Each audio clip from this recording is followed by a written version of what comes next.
Hello and welcome to Dinis Guarda Cities ABC openbusinesscouncil.org series. We are a fast-growing YouTube podcast thought leadership channel focused on profiling the global leading inspired people, CEOs, authors, technologists, academy people, and the global experts changing and creating solutions to our world. We highlight ideas, products, inventions, platforms, and especially the opportunities we face in our cities and nations with the advent of all these crazy and sophisticated softwares, and as well, especially the concepts around the fourth industrial revolution and society 5.0, as well the challenge that comes out of digital transformation, and of course the frontier technologies or emerging technologies from artificial intelligence, blockchain, fintech, IoT, quantum computing, a lot of other things. These series are produced and created by the platform citiesabc.com and openbusinesscouncil.org, and syndicated on the platforms as well, part of our group, intelligenthq.com, fashionabc.org, edgethink.com, and tradersdna.com.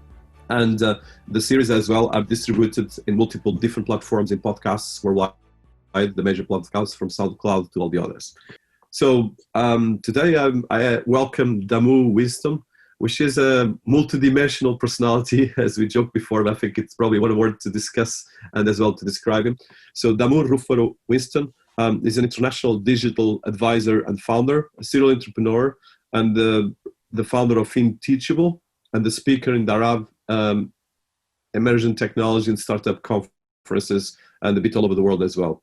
He is the author of the book on Amazon Kindle, I Don't Trust You, but Blockchain and Bitcoin Will Help.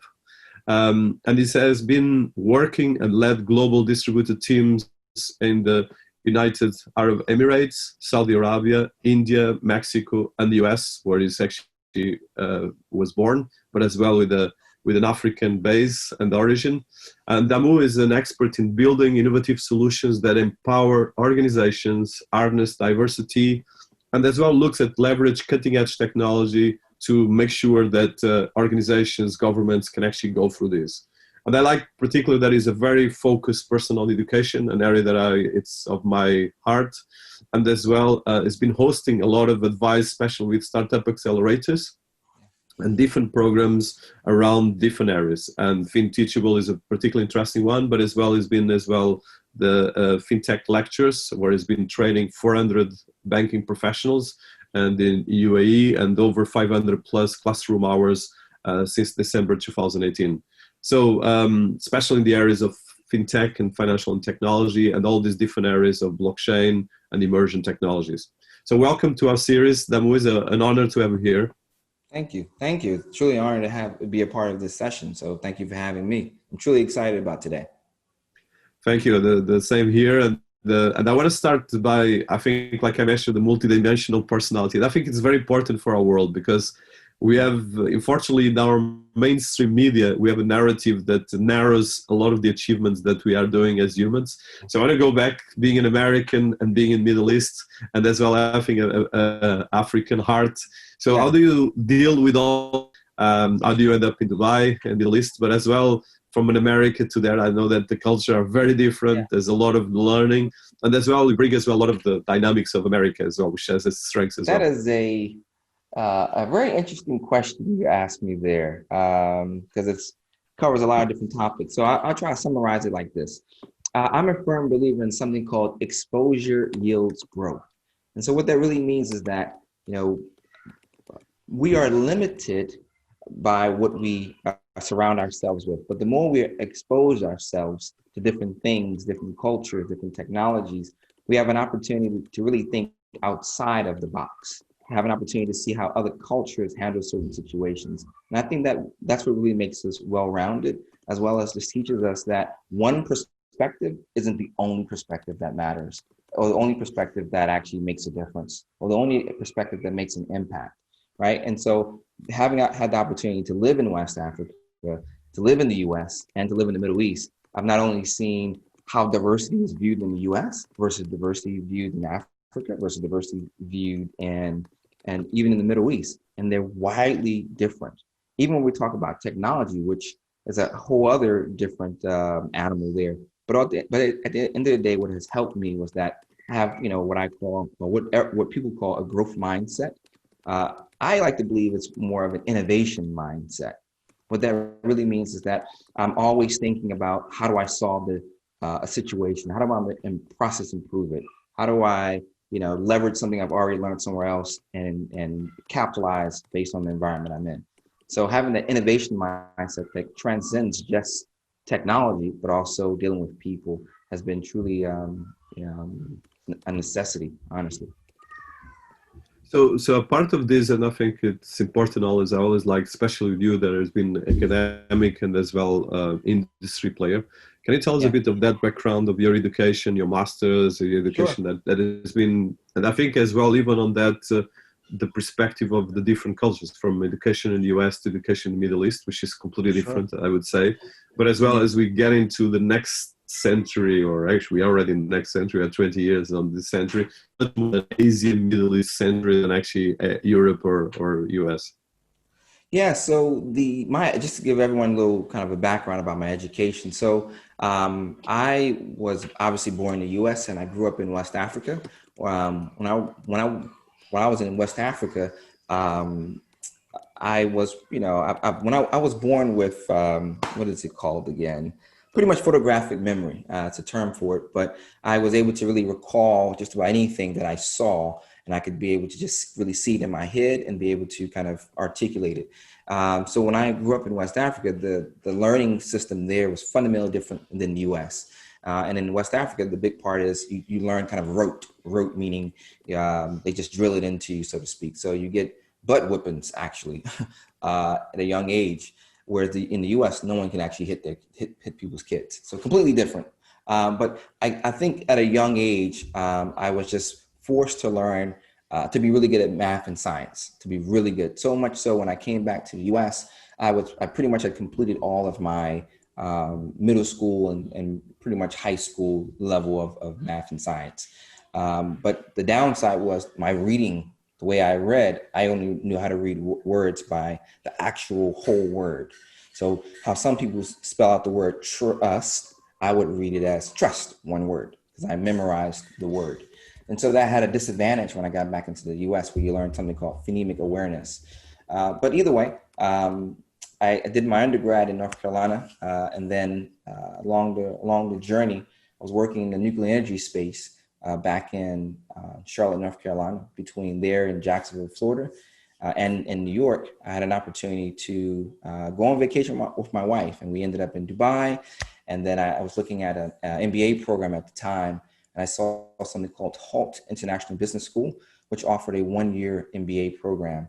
And so that program, I actually did that, which allowed me to rotate between Dubai, San Francisco, and then graduate in Davos, Switzerland on the World Economic Forum's stage. So awesome experience. And then now I ended up finding myself now back in Dubai in the UAE, teaching every single bank here in the UAE on really financial services. So fintech, blockchain, AI, design thinking, customer journey mapping. But my main course right now is something called Futureproof Banker, or really, what does it mean to be future-proof?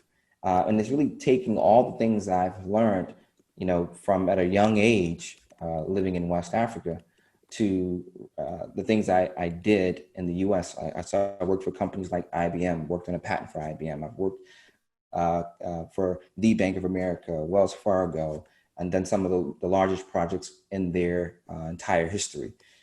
So point is, I've leveraged all those learnings, even working in the healthcare and nuclear energy space, and then bring it all full circle now to really teach how do we be future-proof in a post-COVID or during a COVID time period.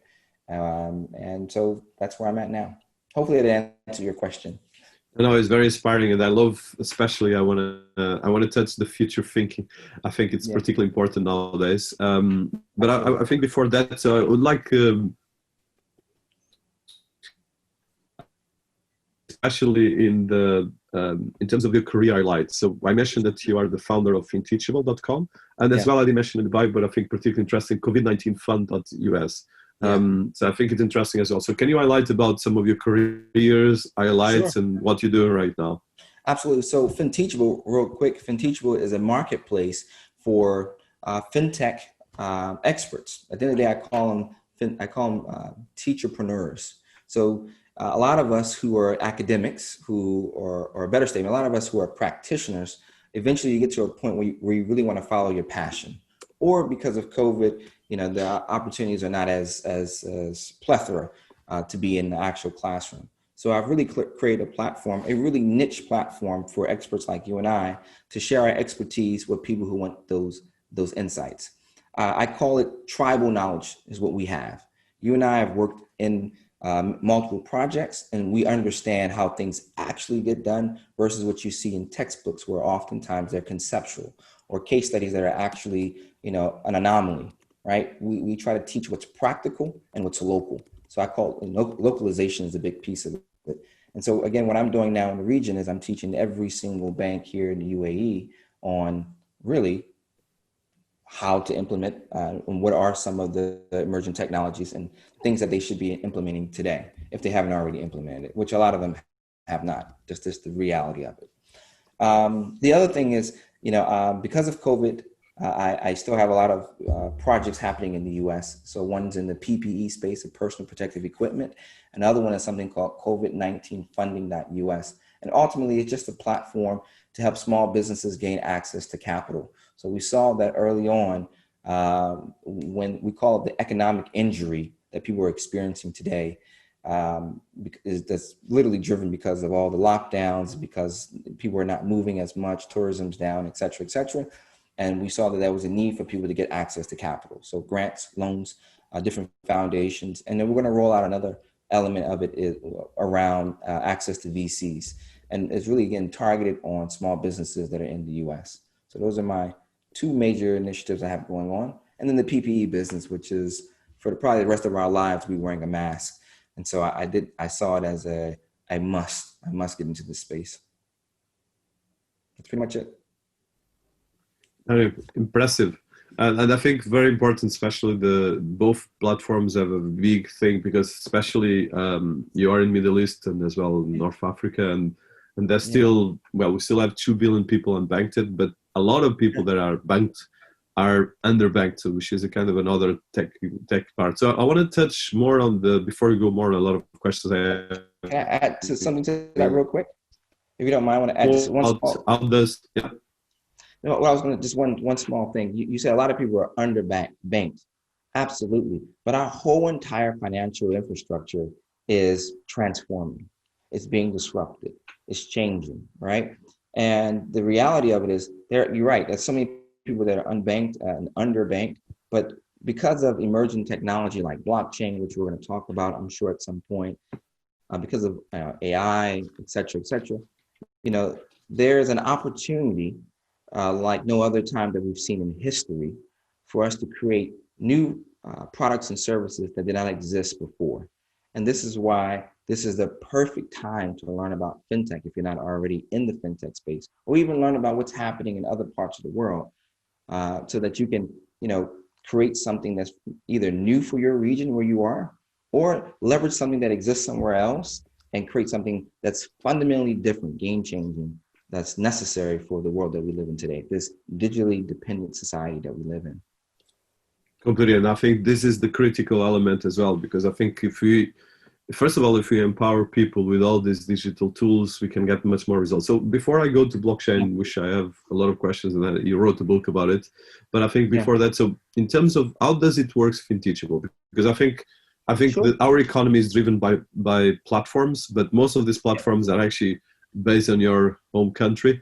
There is Silicon Valley, and the other ones are actually in China. So at the moment, most of the world economy is centralized about that. And actually, if you look at the biggest tech platforms are becoming biggest fintech platforms. So Amazon is the biggest fintech player in the world, at least Western world, and Alibaba is the biggest, and Tencent are the biggest financial players in especially China, and as well even in the rest of Asia. So a bit of how Finteachable works and some of the insights that you've been doing with the platform. Sure. In its simplest form, Finteachable is a platform that offers personalized training. Personalized.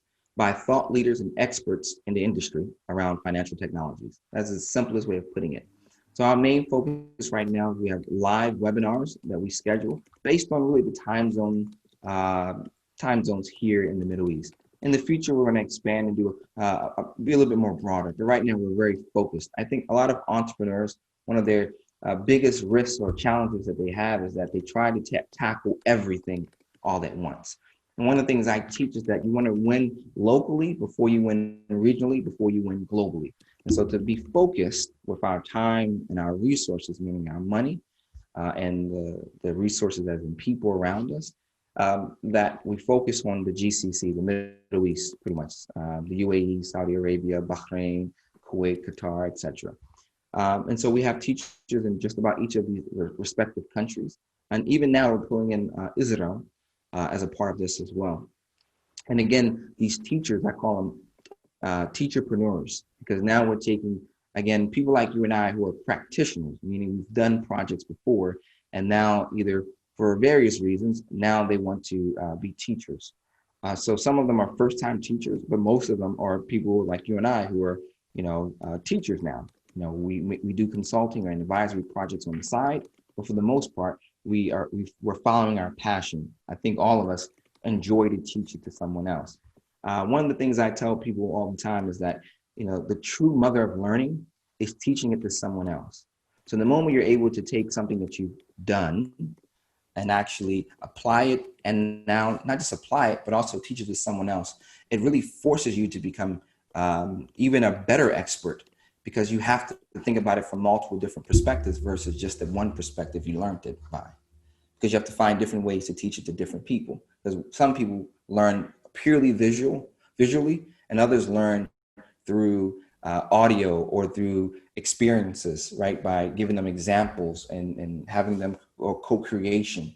And so at the end of the day, I just truly think that if you are a practitioner who has industry experience building fintech products, then Finteachable is the right platform for you to be able to share your knowledge and earn money along the way.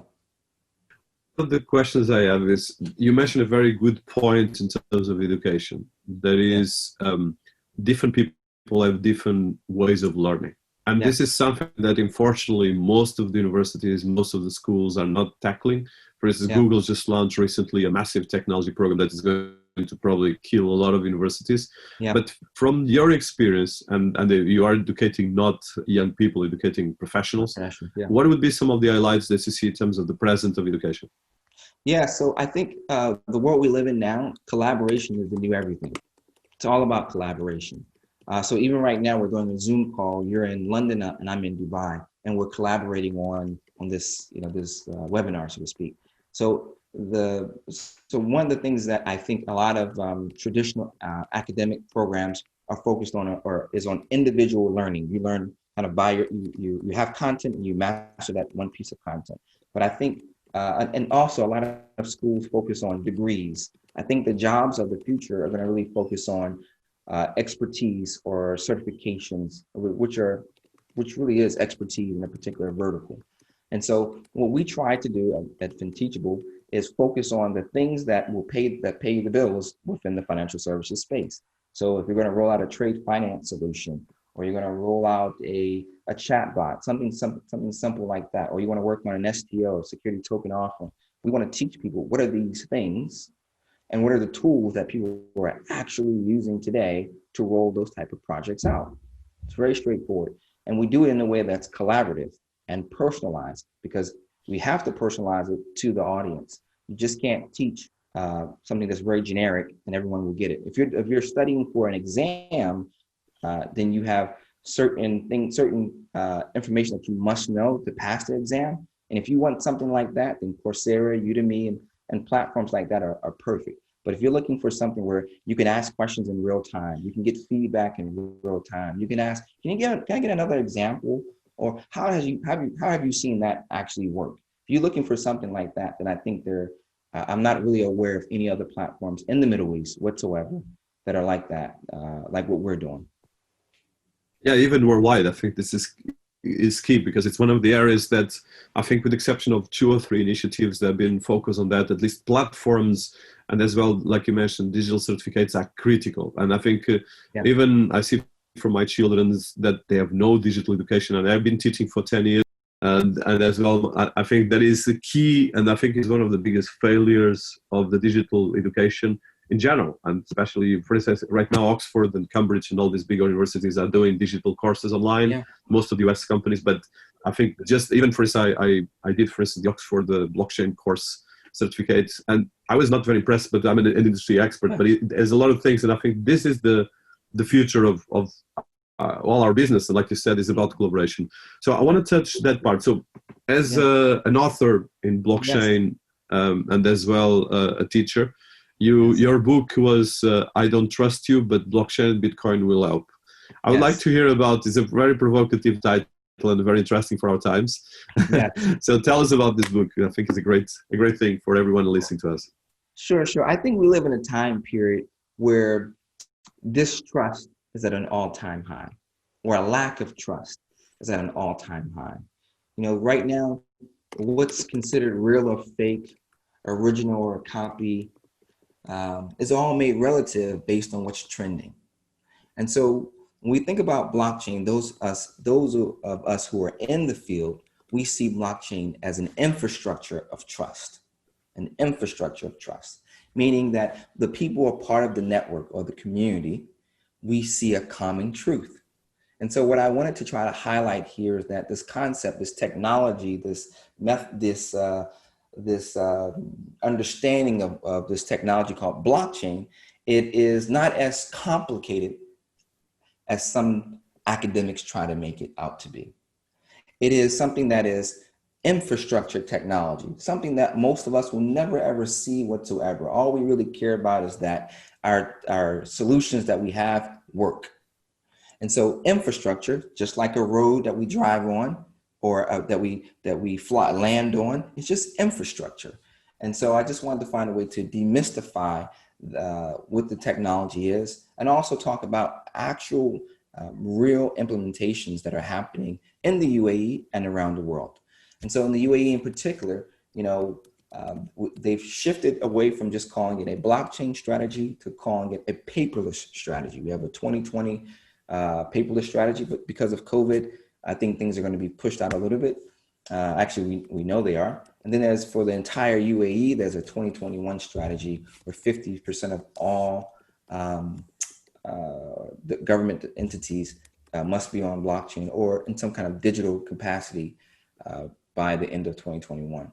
And so I just wanted to highlight again that we have so much distrust in the world. So we all need some kind of way to establish a common form of trust amongst peers. And I think I'm confident from what I'm seeing in the industry and what I'm teaching that that blockchain is the way forward, or DLT or Interledger, all of that. I encompass it all together in the same bucket, because there's small differences when we really look at it. I think I know you are in Middle East, and especially in Dubai, which is right now, like you mentioned, a leading actually country and ecosystem in terms of digitizing society. And it's been actually a case study for the rest of the world. Can you tell us some overviews on that? And as well, I want to touch the second part of the interview of the question. How do you look as well at Bitcoin and cryptocurrencies? Because as well, being a fintech education, personal and expert, I'm sure the two things are different, but they sometimes get mixed. I'm so glad you brought that up. So your first question was, what am I seeing as the trends happening in the Middle East? Is that correct? Yes. On blockchain. I see. Yeah, in the blockchain space. So I see, well, two things. I work with a lot of startups here in the region. I'm a mentor for several of the largest accelerator programs here. And so I work with a lot of startups. I'm an advisor. I invest in startups, etc. A better statement, I invest in people who are launching startups. Is a better statement.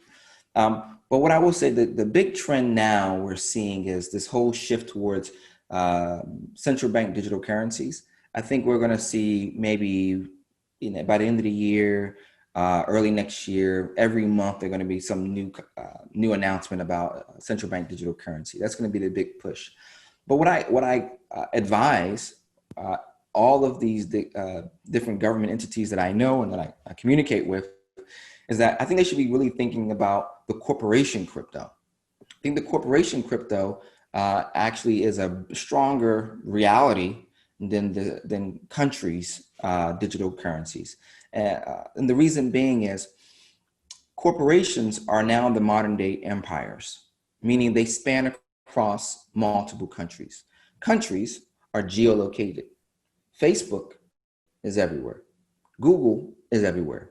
Amazon is everywhere, et cetera, et cetera. And so when these entities, in my humble opinion, this is again my personal opinion, and I can't speak for any government entity, but I tell them this all the time. I would be shocked if corporations do not push forward with their own payment infrastructure. I would not be shocked if like a Visa or a MasterCard or any of these other payment infrastructure platforms decide to go in a different direction than a centralized country's currency. Because when we think about the concept of value is being, in my humble opinion, distorted now. So value, I call it the law of value in my book. The law of value in my book has three characteristics. It must be unique, scarce, and have a demand. If any of those three concepts are broken, then the value is broken. So the analogy I give to all my students is, imagine I have a cup of water and you're thirsty. If you want my water, again, it's unique, it's scarce. If you want my water, you'll pay for it. But if your government decides out the blue, we're going to increase the value, so we're going to distribute, income or capital to the people, what will end up happening is we have something called hyperinflation. Everyone will have the same amount of money, and therefore I can charge more for this water, right? So in other words, it's kind of like us not having any money whatsoever, but because we just, kind of like what we see in Venezuela or even Lebanon or so on and so forth. So the point is the concept of value is broken when we think about traditional currencies like the dollar, the yen, the pound, etc. And so I do think that a lot of governments are going to be trying to shift towards a digital backed currency. But I do think a corporation which spans across multiple borders, kind of like the World Wide Web, is really where the future of currency is going to reside. And so when I think about something like Bitcoin, which has been around since really 2009, January, when the first road transaction took place, not in October of 2008, that really birthed, a new economy. And so I think currency is just changing. It really is. The law of value is going to be maintained. I think over time we're going to see, I don't want to be so political right now, but I just think over time we're going to see some fundamental challenges with traditional currencies, fiat currency, and we're going to see the emergence of more and more digital currencies. Obviously, China will be leading the way there, and the U.S. will shortly try to catch up. But the ones that have the greatest opportunity here are going to be those corporations that span across multiple borders because they don't have a physical border.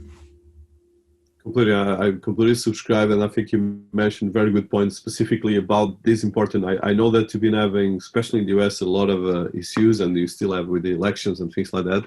But I think definitely if you're not focused on international cooperation, you won't survive. And as well, because as populations get older around the world and we have young people, they will be more digital savvy. And even the ones that are not digital savvy, they won't have a chance.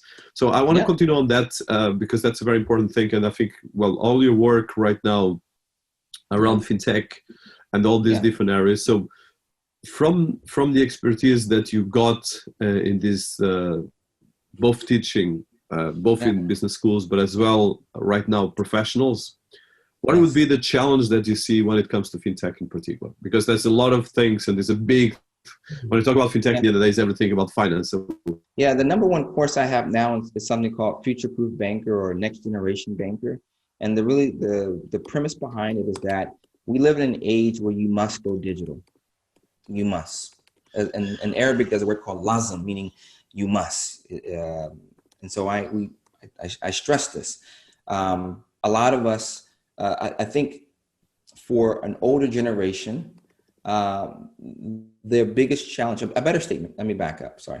The biggest challenge that we're going to find is that those people who are going to be forced to learn new digital competencies when they've been doing the same job for the last 15, 20 years, right? If you've been doing the same type of job for the last 15, 20 years, trying to shift to do something that's completely digital, that's going to be very challenging for you. And so I think those people are going to be the ones that are where I call, they're going to need what I call career displacement counselors, because they will be displaced from the traditional workforce. So what I teach is that technology does three major things for us. It helps us to personalize how we engage our stakeholders, number one, and or personalize the staff that we hire. The second thing is technology allows us to be more productive. And if we have greater personalization and greater productivity, will lead to greater profitability, right? Because even if our revenue stays the same, but our costs go down, we become more profitable. Or if our revenue goes up, et cetera, you understand the concept. And so I just believe the challenge that we face for older generation that are not focused on lifelong learning, which meaning they're not continuously learning, that they will suffer the greatest, because they won't be able to be hired for those personalized jobs of today and the future. And so one of the things I like to try to teach my students is that here are the areas that we see tremendous growth in. And so here's an opportunity for you to start learning about it, from, piece by piece by piece, kind of build your blocks, build your layers, so that you can get to a point where you've developed a new digital competency that is relevant for the jobs of today and in the future. Because those people who are depending on governments to give them stimulus checks or government to support their way of living, like social securities in the US or pensions, those things, as our society continues to evolve because of with advancements to preventive care and advancements in healthcare system, will live longer.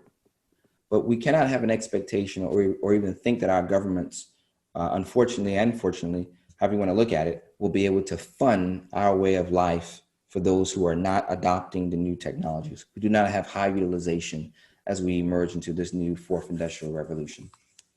So I don't mean to be morbid. I just mean to state facts here. We need to be thinking, if you want high utilization, if you want to continue to offer value into the ecosystem that you're a part of, we have to be thinking in terms of, how do I learn the new or emerging tools so that I can be productive and leverage those things, so that I can be a personalized resource for those tools that are emerging, so I can add value to my ecosystem and my community, and generate more value to my household. Completely. And I think that is going to be, it's very painful, because I think what I feel, and I want to highlight that probably in the next question, is my experience personal is that we have a kind of a paradox that everyone is increasingly digital. And, yes. And I think you touched that. And as well, I like what you said, that digitizing can actually have a lot of upgrade in terms of cutting costs, growth, and return on investment. But the challenge as well is understanding this as part of business and as part of integration of business. And I think this is partly, from my experience, where we have a paradox that the governments are not digital, most of them. And I think you touched one important thing that I want to highlight as well, and ask the question right now is, when it comes to the present and future work, we are right now in the fourth industrial revolution, society 5.0, which is the concept more balance from the Japanese government. But we have a paradox that digital transformation is still not working, okay? And we see that in most of the world economy, which, for instance, let's look, for instance, at the US elections, which was a completely flop, and I think is a shame for the country being the second biggest economy, or first, according to how you see the data. Yeah, it was the first. So I think my question is that this is not like people, I don't think anyone wants to be behind, but this kind of the education is failing on this. And as well, we have these velocities where we have, for instance, Apple with $250 billion in savings, when most of the countries have just tapped. So we have, how do you see these things, and especially in Middle East, which is a more centralized system, but using all the decentralized software and technologies? Yeah, well, I think, again, I don't want to speak for any government entities, but from what I'm aware of about that, what I'm trying to find the right way of wording it, But from what I understand, is that they recognize some of these technologies are tremendously disruptive. And rather than taking the risk of them being disrupted, they are onboarding it and trying to find ways to harness it, right? So something like the UAE, where it's a monarchy system, completely different than most other countries where it's a democracy. But what they've done is they've created their infrastructure, so a blockchain as a service infrastructure provided by the government, and therefore when it comes to, say, your digital identity, the country has the ownership of your digital identity, and you can join their ecosystem, right? And if you join their ecosystem as a bank, for example, you can share eKYC and authorize or authenticate eKYC for that particular bank. So in other words, at the end of the day, the shift from who owns the or who controls the know your customer information, it shifts from the corporation to the government, right? Kind of like how a lot of people don't know this, but when you think about something like Apple Pay, it uses a kind of like a DLT type of solution. If you really look behind the curtains, they're using something like Zcash. So if anyone knows what Zcash is or Monero, this is what they're using. They're leveraging the similar technology that we see in the dark web. They're applying that for good for the corporation, right? And so just like how Apple does that, governments like the UAE is doing the same thing. Governments like Estonia are doing the same thing, right? They're trying to see what, instead of being disrupted, how do we harness it, right? Get ahead. And I think that is what will make these countries, in my humble opinion, some of the smartest places on the planet to live. We're going to be smart citizens earning smart money, paying smart bills, driving smart cars. Smart being synonymous with digital, right? So I think we live in very exciting times, but you brought up a really good point that I think a lot of people don't talk about, which is, how I paraphrase it is, the age of scarcity and the age of abundance, right? Yes. Everyone keeps talking about we're going into an age of abundance. Well, if you're wealthy, yeah, things are going to be cheaper, so you'll be wealthier for sure, because everything's shifting to platforms. But those who are providing those services to those platforms, so let's say Uber, if you're an Uber driver, right, and you're now the market is oversaturated with Uber drivers, then guess what? You have to lower your price for you to be competitive to a point where you're struggling to survive. I call that an age of scarcity. Or the reverse side of that, where governments and corporations say, we have this solution, this blockchain or AI solution that can save the country $100 million in one day, but it's going to lay off 20,000 people, right? Which one do you choose, right? So from a corporation perspective, they're going to almost always choose what's best for shareholders. But from a country perspective, government should be thinking of its citizens. But will they?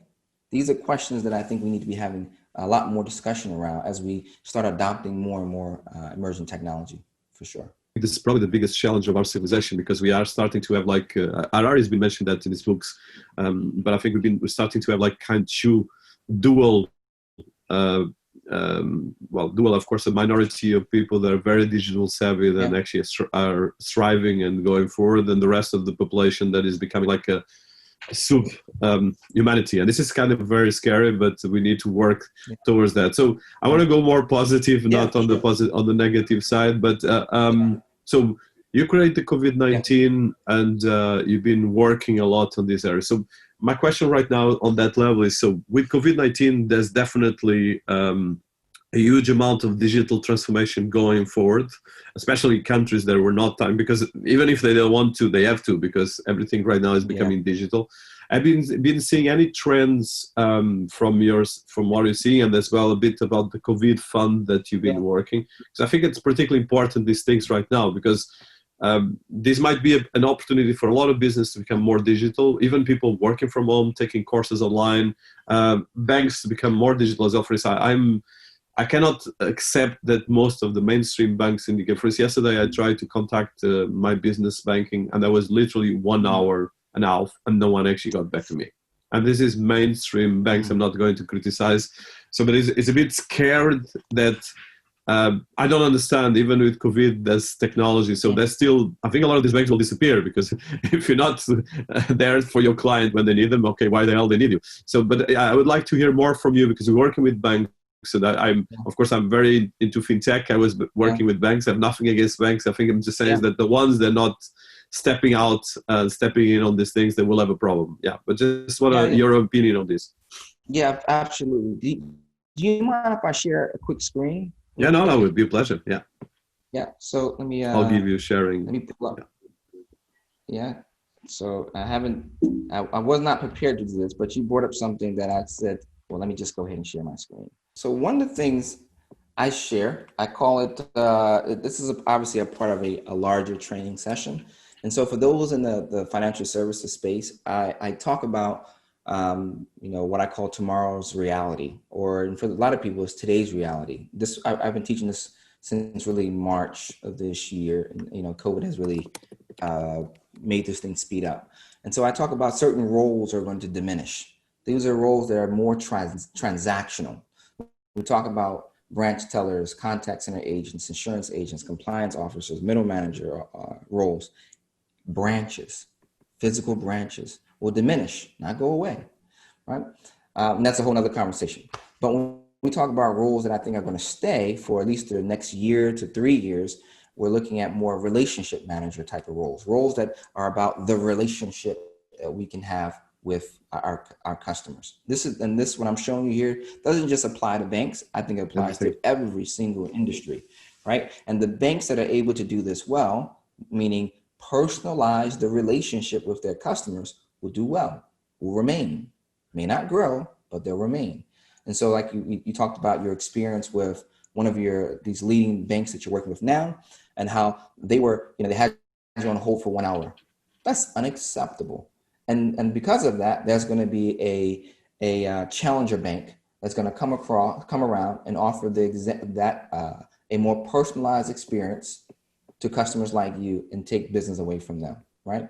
The other area that I think I'm confident is going to remain are anyone that's in the role where you're managing risk. Because risk right now is the greatest thing we're experiencing. None of us could have really predicted that COVID-19 was going to be here, except if you're like Bill Gates, and that's a whole nother conversation.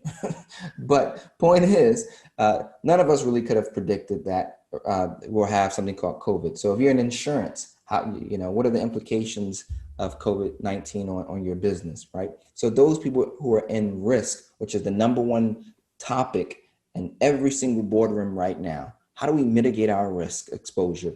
How do we, that could be eliminating branches, eliminating workforce, that could be closing down product offerings, but risk management is one of the number one topics. But that's just a role that's going to stay for probably the foreseeable future. But roles that are going to increase, all of them, every single one of them deals with collaboration. It can be from collaborating with different departments, collaborating with different companies, collaborating with government, and then system architects being those people who are the ones who understand the underlying technology and can figure out how to collaborate, how to execute that vision of collaboration. Data scientists, all about understanding the science or understand the data, the trends, the insights around the data. Designers, developers, and product managers, which I think are pivotal roles, at least for the next, I would say 3 to 5 years. And the reason being is they are like the glue that brings the designers together, that brings the developers together, that brings the product owners together, that brings, all the key stakeholders together to work towards a common vision. Yeah.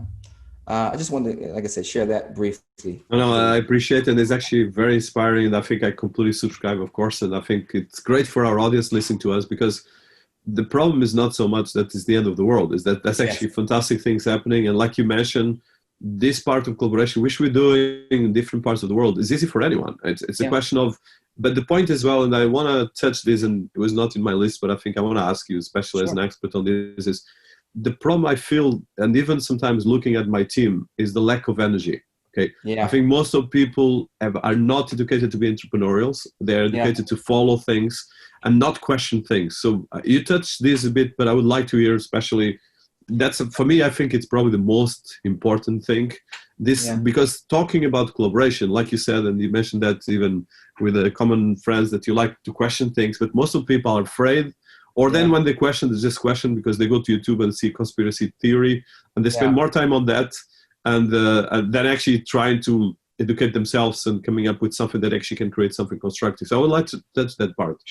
Yeah, I mean, that's a heavy thing. Well, before I forget, in my book on page 68, I say that according to a publication from a team of entrepreneurship researchers from UC Berkeley and UC San Francisco, founders are twice as likely to suffer from depression, 6 times more likely to suffer from ADHD, 3 times more likely to suffer from substance abuse, 10 times more likely to suffer from bipolar disorder, twice as likely to have psychiatric hospitalization, and twice as likely to have suicidal thoughts. That's the reality. And I think the biggest reason is because our academic system teaches us to one, remember a certain thing, but that doesn't necessarily, I feel, most academic programs don't teach you to think. They teach you to do, to execute, just do this one task. And the jobs of the future are, again, about collaboration. And so a lot of people are now being forced to become entrepreneurs because of circumstances. It is what it is, right? The reality that we live in now. And so they're so used to just doing what they're told, as you just said earlier, told. And now you're shifting from being told to being paid to think, which is a fundamental difference, to being paid for what I call intellectual services. Whereas before you're doing more of a commodity. You're selling a product. Now you're selling your brain, your intelligence. And so for a lot of people, they're going to suffer. Just the reality of it. So I think the only way you can get better at anything, like your brain, which is a muscle, is if you exercise it. And so I think we need more and more people. We need influencers, social media influencers like yourself, to be out there inspiring people to think for themselves, to create something new by collaborating with someone else. Because what's going to happen is you're going to fail 10 times, but get back up on the 11th. All you need is one time for you to have a breakthrough, for you to realize some real positivity, real success, real accomplishment. Anyone who's an entrepreneur will tell you this. You know, the largest company on the planet right now is Amazon, right? Largest company. A lot of people don't know this. Amazon is 25-year-old company. 25-year-old company. It wasn't profitable for like 18 or 19 years of that, maybe even longer. So again, you take a business that's the number one business in the entire world. No other company has ever been this big in the world, and they were not profitable for the majority of their existence. Let that sit in. And so we just need more and more, I feel like, influencers, because we live in a society of followers. I hate to be blunt like that, but we need more people speaking up about, go out there and create something, fail. It's going to happen, right? And we need a culture. We need to really develop a culture where failing is okay as long as you're learning from it, not failing and doing the same shit again and failing again. Excuse my language. But failing and having measurable failing. Oh, okay, I see why I failed. Let me try something different the next time, right? Let me pivot, right? And I think if we can do more of that, we'll do well. Another thing is, because of technology, again, personalization, increasing productivity and leading to greater profitability, because of technology, as long as you have a great imagination and you surround yourself with people who believe in your vision, you can build something. Build it. Win locally, then win regionally, then you can win globally. And I think that's the key to life right now. Find people that are willing to collaborate with you, that bring something different to the table, and build something, and just see what happens with it. Put some effort into it. Don't sit back and wait for a check, because that's how you end up and being depressed. That's how you end up being bipolar. That's how you end up being suicidal. The reality of it is, go out here and change the world, because we live in a world where we have plenty of opportunities. As I said earlier, it's an age of abundance. So it's up to you to be abundantly wealthy, or it's up to you to be, scarce, to be, suffering. It's just my opinion. No, very inspiring, and I completely couldn't agree more. But as well, it's about having a sense of responsibility and a sense of ethics. I think sometimes people well, there's a lot of, and I think America is very good on that, because the vision of entrepreneurs sometimes, especially in Europe, is that entrepreneurs are risky people and risky for society. And I think that vision has to disappear. But as well, like you mentioned, we are in a digital time. And for instance, one of the things that I've been teaching in universities, but I've been very frustrated, to be honest, on that, is that students, everyone is right now a digital brand. And you mentioned the influencer. You are one, you're doing your work and doing fantastic work in what you're doing, and that brought you to other parts of the and getting a global work, but as well very specific business. But you have to create your own startup of you, I think, using the Ray Hoffman book. And I think this startup of you, and as well this digital brand, it's something that we need all to work. But I think, like you mentioned, it's a struggle, because most of people are not doing that. For instance, in my team, very few people are taking social media serious. And of course, I'm not saying spending social media, putting likes and cats in Instagram or Facebook, but it's more about learning and engaging. And I think this is probably the biggest challenge. So as my last part, and I think it's been a fantastic interview, and there's a lot of other things that I think will follow up, especially in specific areas.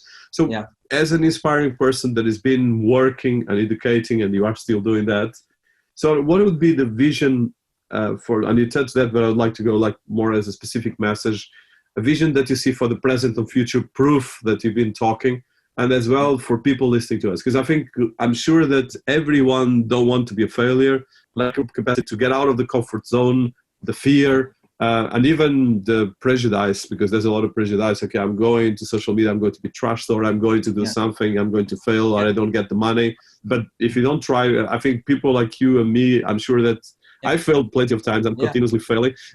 And like you mentioned, I think it's good that you mentioned Amazon was 18 years without making profit, and now is the biggest company on the planet, and the founder is the wealthiest man in the planet by far. So yeah. Interesting fact, right? If you take what Jeff Bezos is worth today, and you divide it across the entire planet, right, and gave everyone, I think it was like $1,000, he would still be rich. That's how rich this guy is. So let that sit in. A company, actually, I was watching an interview one time, and they said, Jeff Bezos, you're worth almost $200 billion. He says, yeah, I don't see it that way. I see it as I've made other people almost $2 trillion. Deep, right? Let that sit in. So point is, But just one thing, I wanted to provoke you. I know that you like a good provocation, but a lot of people as well, the first thing they see is that this criminal, that he is worth all this money. And I want to be as well provocative in the sense that he didn't do anything wrong. Actually, he was 18 years on the edge. So I think it's important as well to see the two sides of the barricade. If we're not defending or attacking, because of course whatever he does with his money is actually his money. So we can as well right now go and try to steal, but we need to think, okay, if he achieved, I want to provoke you on that, but I think it's an important thing. The first step is to remember that you're awesome. No matter who you are, we are as a human species, we're so awesome. We are able to create artificial intelligence, which is non-natural intelligence. We're able to create intelligence, and in its narrow format, like narrow AI, we can create intelligence that's significantly better at doing that one thing than we can do. So if we create an AI to unlock this pen and put it back in, it will do it better than us at this point. So we're awesome that we can create something like that. And so we have to always remember that, right? That's the first thing. The second thing is we have to remember that collaboration is the new everything. If you're not collaborating, then you're going to suffer, right? And so I truly believe the number two thing is you must collaborate. And then the third thing is, I think you have to find ways to surround yourself with people who want to do better for themselves. You got to find, so not just collaborate, but you want to surround yourself with people who are going to uplift you and pull you up. Because in anything you do, if you're working for someone else or you're building your own brand, there are going to be times where you're going to be down. You're going to be sad, not going to be happy. Things are not going to go your way. But if you surround yourself with people who are, in it to win it, in it with you, they're going to always try to, pull you back up. So find the team to surround yourself with, collaborate with people to build whatever you want to build, or help other people build those things. And then third, always remember that you are an incredible person. You're human. You're amazing. I love it, and I think I make these words. I shout it out to everyone because I think we need to realize that. So, Damu, it's been an honor. I think just last note,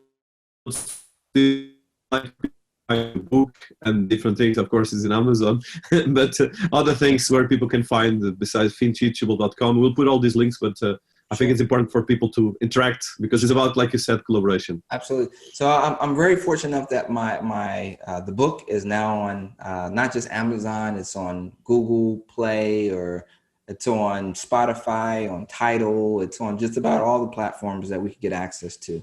So feel free to check out that. But if you ever want to contact me, just go to damuwinston.com, or that's probably it, damuwinston.com. That's the best way of getting in touch with me. So again, thank you so much for this opportunity. I look forward to continue to collaborate with you. Thank you, Damu. I think great, inspiring, and I think very practical things, because I think sometimes we talk about theory, but the practice is very important. So I wish everyone listening to us that can engage and learn from your book and get your book and get your website and so forth, and we'll pull all these links. Thank you so much. It's been an honor. Absolutely. All the best.